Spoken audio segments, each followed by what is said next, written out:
Hi everybody, it's me Willow and welcome back to my YouTube channel. I'm here with another fun video for all of you guys to enjoy. Today we'll be breaking down episode 3 of season 3 of House of the Dragon.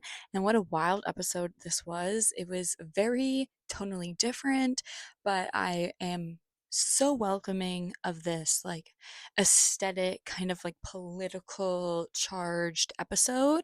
Very, very different, but like so good. People have been saying episode 3, episode 4 of this season are definitely the top episodes of the season. And I have to say, episode 3 is definitely a killer one. I have been hearing people say it's like their favorite episode of the series. And I do think it really opens up a lot of different perspectives. And people have been saying maybe this was going to be the season 3 premiere due to all like the budget constraints and stuff last year, and they weren't able to get all of like the VFX finished for season 2. And that's why we kind of had Battle of the Gullet and then Rhaenyra taking King's Landing at the beginning of season 3.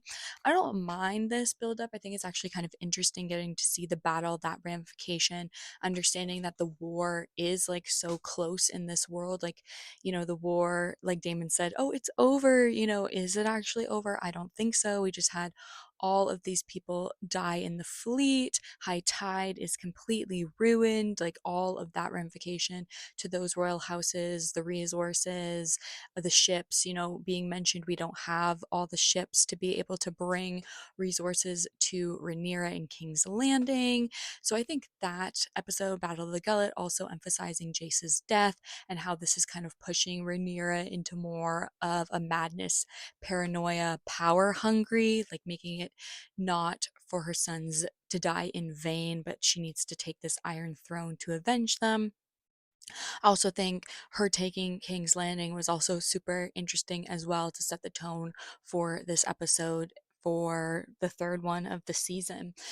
I just really have appreciated the approach to this season so far. But before we dive into the episode deeper, make sure you hit the subscribe button and the post notification button so you don't miss out on any of my House of the Dragon season 3 coverage. I'm covering every single episode here on my channel. I'm also covering the Vampire Lestat season 3 here on my channel as well, along with all the summer blockbusters. I have a review for The Invite from Olivia Wilde up on my channel right now. That one has been kind of getting a lot of heat right now at the beginning of July, so I highly suggest you guys go check out my spoiler review for that. Also, like the video if you guys are enjoying the review so far, all the breakdown, the discussion of House of the Dragon. And if you guys, want to let me know what your favorite part of the episode was, I'd love to hear it in the comments, or if you guys have suggestions for future videos that you want me to cover, always leave it in the comments because I read every single comment. But thank you guys so much for all your support. I'm also on all the major social media platforms at Willow D Steele, so give me a follow on all of these social media accounts. I'm so grateful for you guys to help me grow my cinema loving community. I'm almost at 1,000 followers here on YouTube, guys. We're getting close to that 1,000 subscriber mark. I am so blessed. So thank you guys so much for all the support. But let's dive into this episode fully. We open up with Damon and Lord Ormond Hightower. We're kind of near, I guess, like the Harrenhal area because they've been kind of heading towards that to help defend Aemond up in his battle, of course, with Sir Christian Cole as well and that army over there with Gwen, I think that's his name, Alison's brother.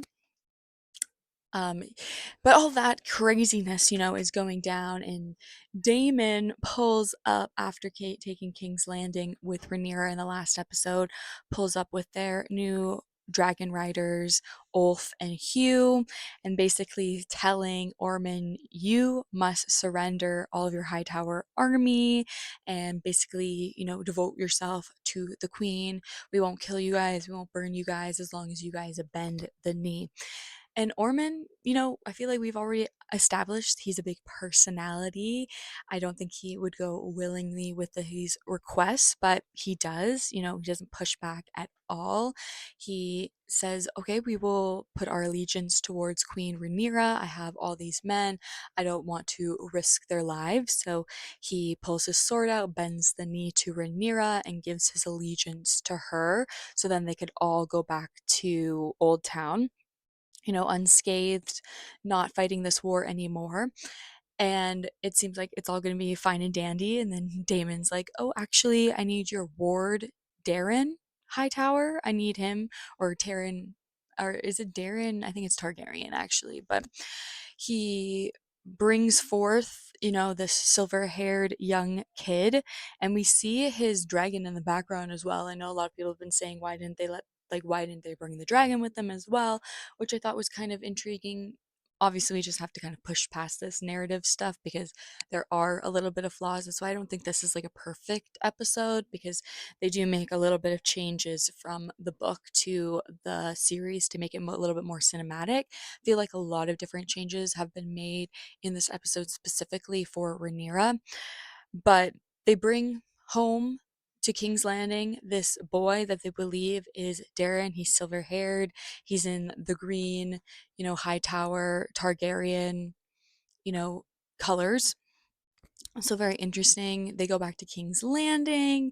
We're caught up with Rhaenyra, and we've realized that she has no gold in her bank. The kingdom's money has been stolen by Sir Larys. He's hidden it somewhere, and Lord Jasper was probably the only other person who would kind of know where it is. So Rhaenyra is completely at loss because Lord Jasper was killed last episode.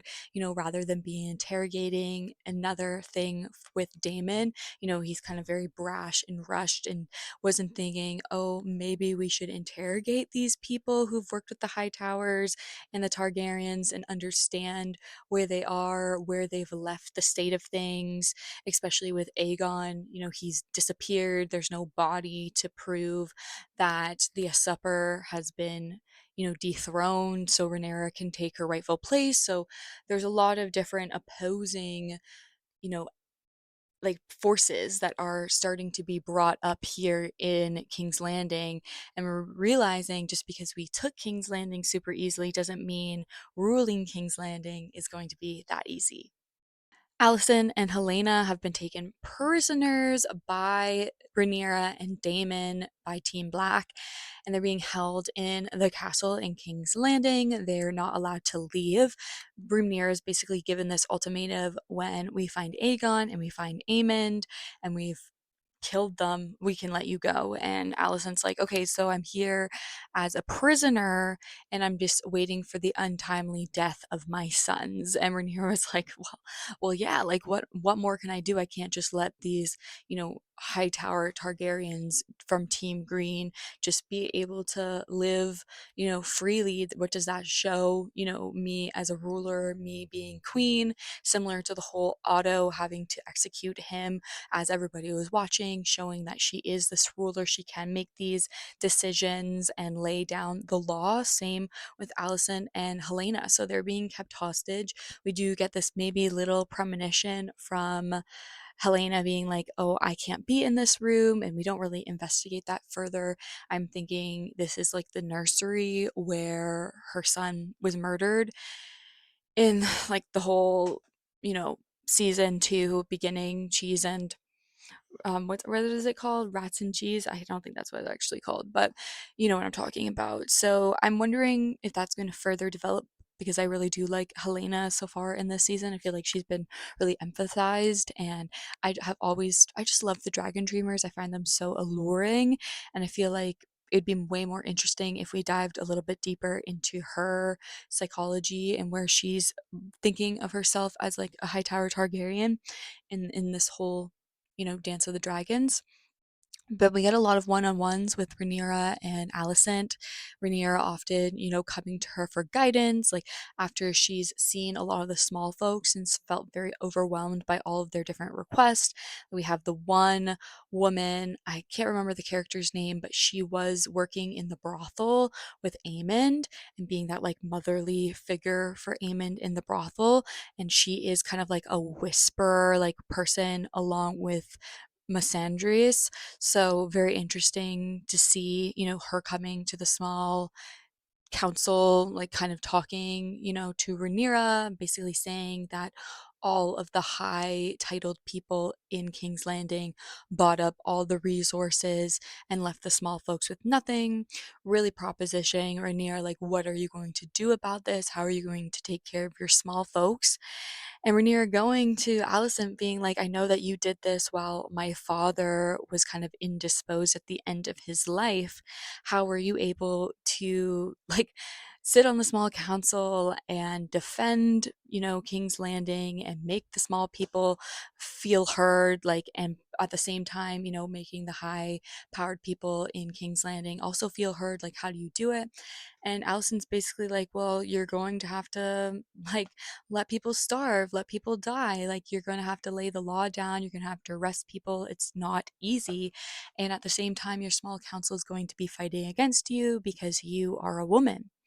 And Viserys, is a very different ruler. And I think this is the problem with Rhaenyra, is that she's really idolizing her father, as she should, but is not realizing that they're in completely different times. Like, Viserys ruled in a time of complete peace. There was no war at all. He was coming off Jaehaerys, which was an incredible ruler as well. So very, decades and decades of peace, whereas Rhaenyra is coming off war. It's still war basically going on as well. Like, she has no money. She can't throw these tourneys. She can't have her official coronation. High Scepter is refusing to give her an anointing because there is no body of Aegon to prove that the ruler is dead, and they don't believe that this is proper, and really like pushing back against Rhaenyra, saying that they don't believe in the Targaryen customs, especially the fact that she's married to Daemon.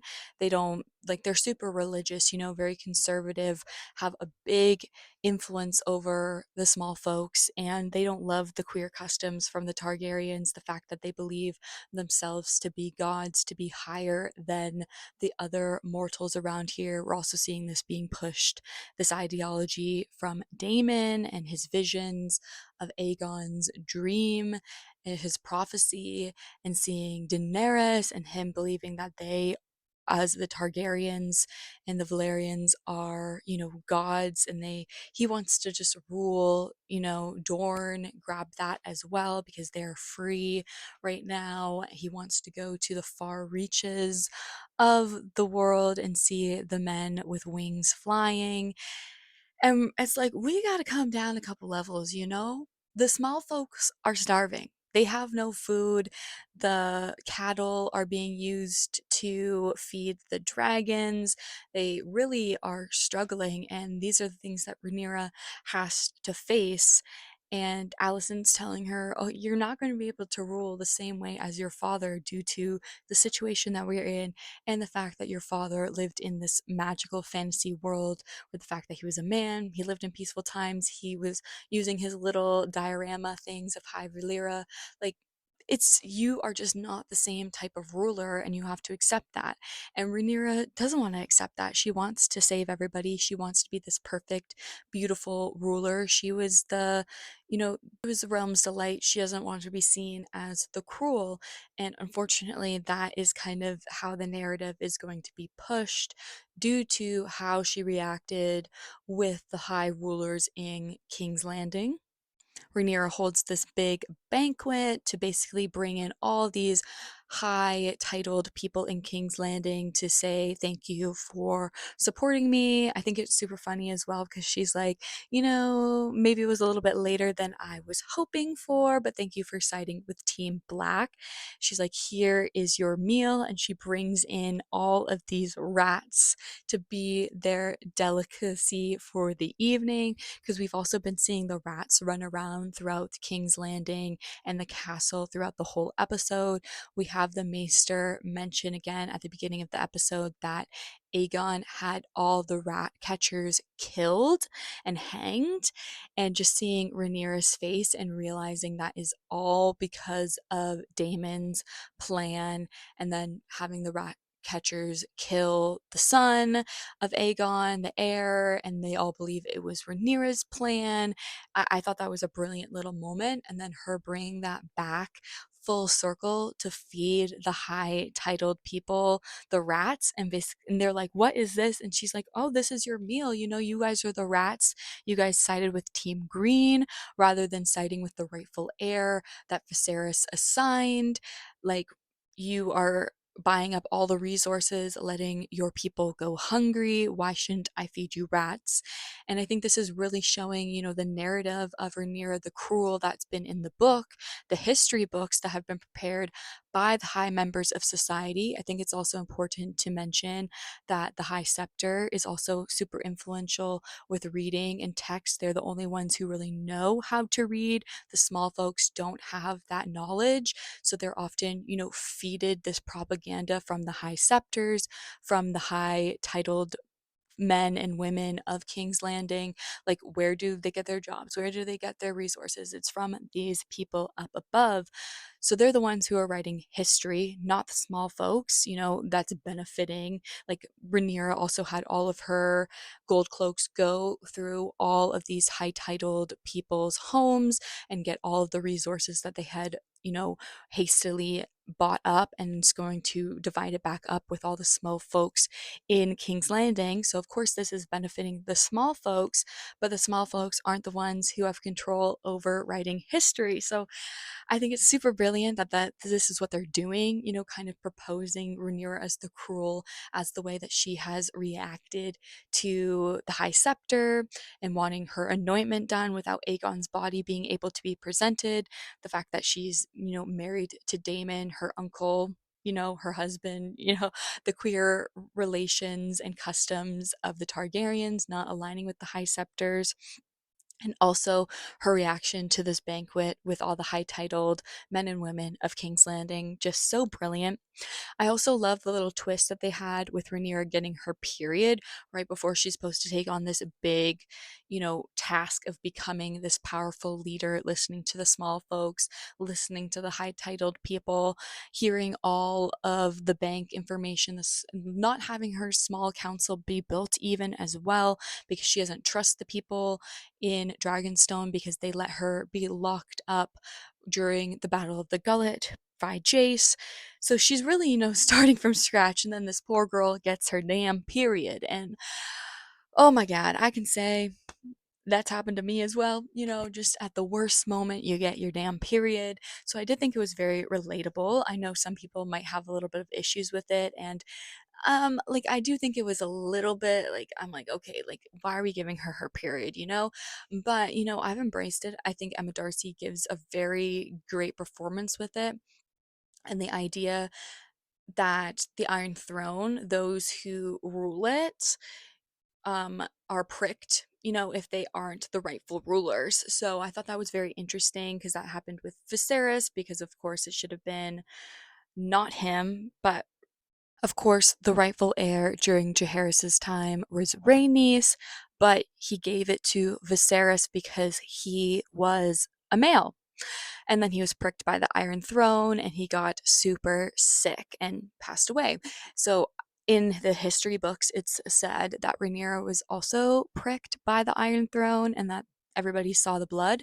I think it's interesting that maybe it was her menstruation that people saw, and that's kind of like the blood. You know, she is the rightful ruler, she is the rightful heir, but the blood isn't actually from the Iron Throne, but is her menstruation. So I think that's a very interesting perspective. I also think it's interesting because, you know, women are a little bit more hormonal due to what they get, like just the hormones that you get during your menstrual cycle. So sometimes you can be a little bit more abrasive or, you know, emotional, and seeing that, you know, also kind of playing up the idea of Rhaenyra being a woman, you know, not being able to control her emotions, also just being the idea of a ruler getting their menstrual cycle and that never really being something of focus because all the rulers in the past have been male and they've never had a menstrual cycle. So, super interesting conversation piece, especially because the rule the role of women is such a big theme of this show and something that they've really charged up from the book. It's not really something that's talked about in the book at all, but I loved with Emma Darcy, they just are really pushing forward this idea of a ruler in the feminine. Of course, you know, Emma Darcy is non binary, but just pushing the idea of women in this male centric world is super interesting. And I think Emma Darcy is just delivering this with so much power. Seeing them up on the Iron Throne as Rhaenyra is just so incredible, and every single emotion that they are emoting is just so bold. And I loved seeing Rhaenyra so like uncomfortable up on the Iron Throne during, you know, the little talk due to, you know, its structure, but then also her being on her period and having the cramps, and us getting to see her handmaiden come and give her like this tea for the cramps, but Rhaenyra not drinking any of it, and then also during the banquet with her like wine, her not taking any of that as well, alluding again to, you know, the rats, the greens that they haven't been able to weed out in the castle. She can't trust anybody with her food. She doesn't know if anybody's trying to poison her. I think that was super interesting little notes as well throughout the episodes. But yeah, super crazy episode with just all this political stuff really being brought forward, and understanding that Rhaenyra is not ready to take on ruling King's Landing. She has no money. Like, what are they going to do, really? I also had Rhaenyra send out Bela to do some scouting to try and find Vagar and Aemond, because there has been no sight of them since they have been sent forward to Harrenhal. And we had no Allison River this week either, so I'm interested to see them next week because they were in the preview as I believe Sir Kristen Cole arrives to Harrenhal to try and find Aemon, and he's nowhere to be found, and the only person there is Allison Rivers. So very exciting to see that be broadened on next week. But we also got the confirmation that Sunfire is dead and is basically just like decomposing. I'm pretty sure Bela saw wrong from up in the sky, and it's actually Meleys who is decomposing, because in the books, Sunfire is alive and goes or Aegon goes and finds her. So I'll be interested to see, you know, next week as well, because we didn't really get too much of Larys and Aegon in this episode, what they're going to do with Sunfire when they find her, if she's going to be able to be flyable, or if both Aegon and Sunfire are going to have to do a lot of rehabilitation together. I'm also loving the whole conversation with Larys and Aegon, the idea of being disfigured, crippled, having this disability. I think it's also a super interesting and intriguing storyline as well. And also with Alicent saying that Aegon is disfigured, and if he ever came back to King's Landing, they could claim that he is an impersonator, and that Rhaenyra should just claim that he died and that they like burned him or whatever. You know, that's what the Targaryens decide to do with his execution. And that's what Rhaenyra tries to propose to the High Scepter, and they don't believe her because there's no body for them to, you know, examine So, and prepare for death. So, very interesting, all these little connections. We also have Darren be brought to Alicent because they decide that they're going to spare Darren's life because Daemon keeps saying to Rhaenyra, you're going to have to kill Darren because he is technically an heir to the throne. She doesn't want to kill him. He's been a ward in Old Town this entire time. He's had no influence on this Dance of the Dragons, no influence on the Iron Throne. So why would she just kill this boy? So she decides she's going to send him to the north to join the Night's Watch so he can still have his life, but have no influence over King's Landing. So she agrees that Alicent can see her son one last time before he's sent away. And that's where we get the reveal that the boy that was sent by Ormond is not actually Darren, but just some random small folk boy in disguise who is threatened with his family's life if he did not go to King's Landing in disguise. So again, very interesting because this showed that Daemon and Rhaenyra were duped by Ormond, and in this it was revealed that Darren and his dragon and Ormond and the Hightower army were able to take Tumbleton Town, which is really bad for the resources for Rhaenyra. Oh boy, oh boy. I think this episode was just so brilliant. Really getting to see the powers of the Targaryens, Team Black, try and have full force over King's Landing, and this idea that they're the rightful heir, they're gods, they're this higher being, the celestial, you know, type thing with their dragons. They have this different worthiness, but at the end of the day, they have no resources at King's Landing in order to propel this idea. And I think especially with Meleys last season and her beheading and being, paraded through the streets of King's Landing and them saying, oh, they're just meat, is really not putting Rhaenyra and Daemon in a good position of power, especially with Ormond really being sneaky and having this plan and knowing that Daemon was probably not even going to bother to double check. Just knowing, being sneaky and being able to outsmart them all and take a significant part of power and land for this war, and Daemon's, just brashly saying the war is over when it's nowhere near over. So very interesting, all of that. I also think the subplot line with Lord Corlys and him wanting to have Adam and Alan no longer be bastards but be legitimized into Valerians is also very interesting. I also think there's a little bit of a race aspect playing in that as well, as House Valerian is black and Rhaenyra and Daemon, they are Targaryens, kind of like this Targaryen supremacy storyline as well. The idea that their bloodline is the only pure bloodline. That's why they keep doing all this, like, inbreeding and everything. And her sons, Jaehaerys, Lucerys, and Joffrey, they're all bastards. They were all her heirs. And she let them be legitimate. And Corlys, this whole time, he had Lucerys be his heir to High Tide, and then she refuses to name Alan and Adam Valerians. She refuses to legitimize them because she thinks this would put her in a bad stance of power as queen, because everybody's been, fighting the legitimacy of her children as bastards. And I do agree with Rhaenyra. I agree with both sides. I feel like they're both in the right, both in the wrong. They both have very valid criticisms and very valid, pros as well.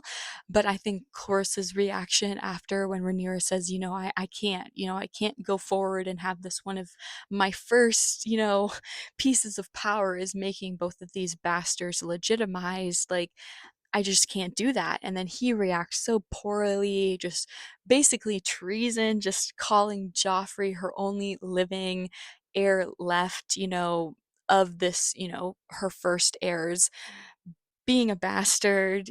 Her only legitimate kids are with Daemon, of course, Aegon and Viserys. But he just spitting on the graves of Jacaerys and Lucerys, calling them bastards after they died very brutal deaths in the name of the queen. Oh boy, the drama of this episode, the idea of history and names continues to be pushed forward, and the idea who writes history at the end of the day, who gets remembered. Oh boy, just because they're dragon riders doesn't mean they get legitimacy. So, yeah, very intense episode. I had a lot of fun with it. 4.5 stars, 100%.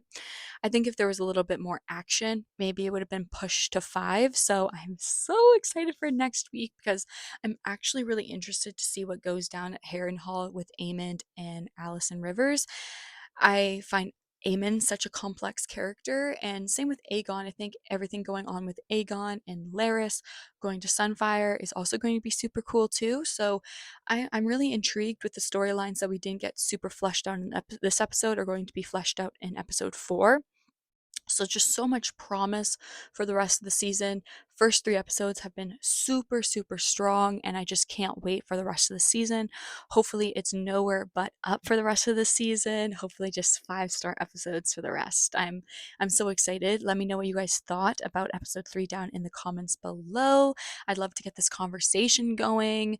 Do you agree that Rhaenyra is like out her depths now that she's been taken King's Landing and basically just named herself queen because she can't get a coronation, she can't get an anointing, just giving out the bread and, kind of some of the resources to the small folks was what she kind of considered with Missandre's as her anointing for the small folks. So very interesting. I'm wondering what her next steps are going to be in episode 4 and how she's going to get some money from the royal bank, like what she's going to have to do. Obviously she's going to have to make some bad decisions, and the fact that she took all of these resources from the high titled people, like she's inevitably going to have to tax the small folks as well. So it's really, really tricky waters. So let me know what you guys think and give the video a like if you enjoyed my spoiler review and breakdown. All of your guys' engagement really helps to push me out into the algorithm so it can meet other like-minded folks in the cinema loving community. Also hit the subscribe button and the post notification button so you don't miss out on any of my content going forward. I cover TV, film, pop culture, festival, and awards predictions, all that good stuff. It's going to be a busy time here on my channel because I'm covering House of the Dragon Season 3 and The Vampire Lestat Season 3 as well, along with all the blockbuster releases coming out this summer. It's going to be such a fun time. So if you guys are subscribed and have the post notification turned on, you don't miss out on any of that content. Thank you guys so much for all of your support. I'm also on all the major social media platforms at Willow D. Steele, Instagram, TikTok, Letterboxd, Serialized, and the Awards Expert app. You can find me all on there at Willow D. Steele. Give me a follow, comment over on some of my reviews, on my posts. Thank you guys so much. I'm so grateful for my cinema loving community to continue to grow. We're almost at 1,000 subscribers here on the channel. So thank you guys so much for helping me reach that goal. And until my next video, keep getting lost in cinema. Bye.